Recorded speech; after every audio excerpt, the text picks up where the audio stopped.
Bonjour, bienvenue. Journée rose aujourd'hui, jeudi rose.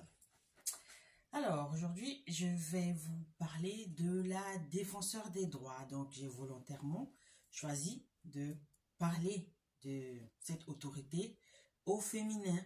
Donc, la défenseur des droits est une autorité administrative indépendante dont la création a été introduite dans la Constitution par la loi constitutionnelle du 23 avril 2008.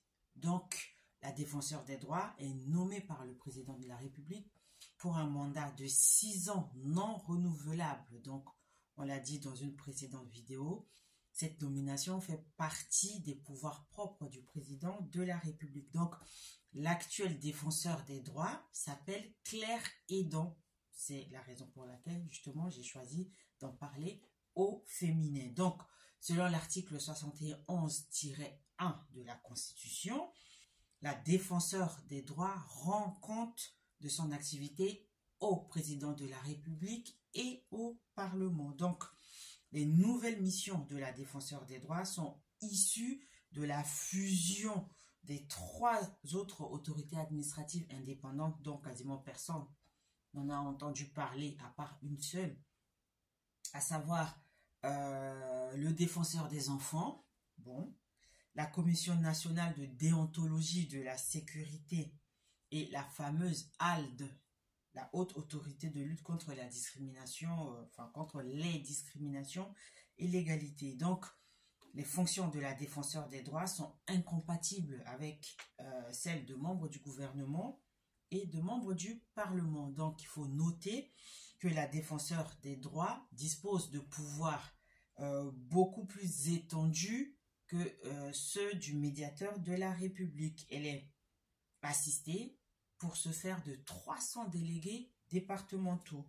Et donc, il faut quand même rappeler que son rôle est de résoudre à l'amiable les différends qui peuvent survenir entre l'administration au sens large, ce qui inclut l'administration à proprement parler, ainsi que les autres autorités chargées d'une mission de service public. Donc, elle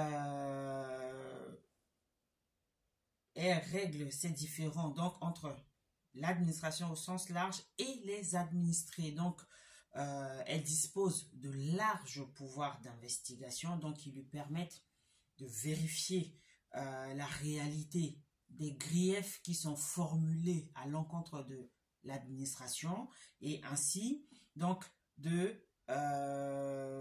d'adresser aux services concernés des recommandations donc qui sont susceptibles de permettre la résolution de ces conflits. Et dans la majorité des cas, l'administration suit les recommandations de la défenseur des droits, ce qui permet de résoudre plus facilement les conflits et donc d'instaurer un certain climat de sérénité et donc la confiance entre l'administration et les administrés. Donc, voilà ce qu'on pouvait dire sur la défenseur des droits, qui est donc une autorité administrative indépendante et dont les nouvelles missions, donc la défenseur des droits étant une nouvelle création, ces nouvelles missions sont issues donc de la fusion de 3 autres autorités administratives indépendantes. Et donc, cette autorité-là, qui est la défenseur des droits, est nommée par le président de la République pour un mandat de 6 ans non renouvelable. Voilà, je vous donne rendez-vous très bientôt pour d'autres vidéos. À bientôt. Bye bye.